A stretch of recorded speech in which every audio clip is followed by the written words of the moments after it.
Hello, Ma'am Attorney Yang. Kasal po kami ng meaning the ex-husband sa Pinas, pero nag-file siya ng divorce sa akin. And napilitan na din ako pirmahan, pero wala naman pong divorce sa Pinas, di ba? Sa ibang bansa, sila nag-file sa akin ng divorce. Hi, Ma'am Fina.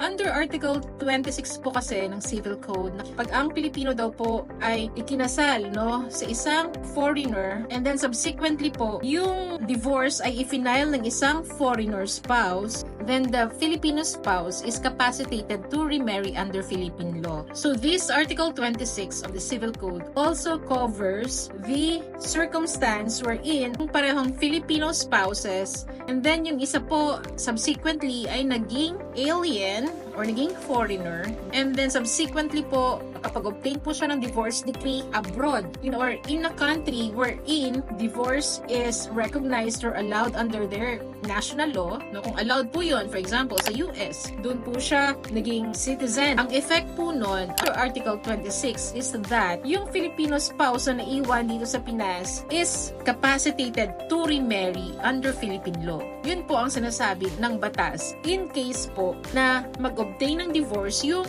foreigner spouse. At yung sitwasyon niyo po na yung asawa niyong Filipino po before kapag obtain ng foreign citizenship and thereafter nakakuha siya ng divorce decree as long as allowed dun sa foreign country of which he is now a citizen, so the divorce is valid to him. And also, because of Article 26 po, paragraph 2, kinikilala na rin po ito ng korte as long as ang divorce decree will also apply to you to capacitate you to remarry. Pinapayagan na po ng batas na itong Filipino spouse na naiwan ay capacitated to remarry. But, hindi po automatic yung effect po ng Article 26 na, nag-divorce na, dinivorce ako ng asawa ko, then automatically, pwede na ako mag-asawa dahil dinivorce na ako sa US. It doesn't work that way. Ang gagawin po muna, kailangan po, before po kayo makapag-asawa po ulit, yung divorce decree na obtain ng foreign spouse nyo,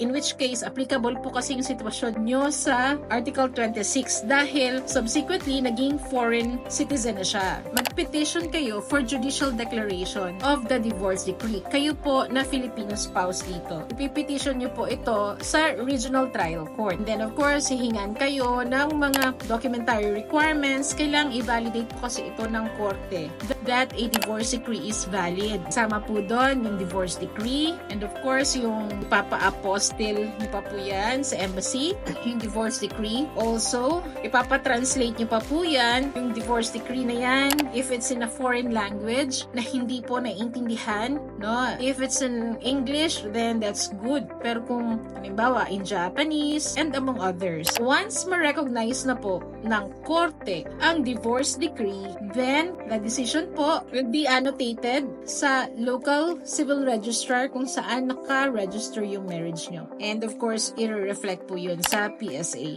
no, para ma-annotate po doon sa inyong certificate of marriage na meron pong divorce decree na na-obtain yung foreign spouse nyo. But ma'am, if you think na ang tanong nyo po ba ay kung may habol pa po kayo, unfortunately po kasi, he is already a foreign citizen. Lumalaya niyang i-avail yung divorce in a foreign country of which he is a national na. Hindi na natin siya mabind because he is no longer a Filipino citizen. Para hindi po maging unfair din yung batas sa inyo, kinukonsider po yan ng Article 26 paragraph 2 na you can remarry but only upon petition for recognition or judicial recognition of a divorce decree. Always remember, God is blessing us so we can be a blessing to others. This is your friendly neighborhood attorney Yang.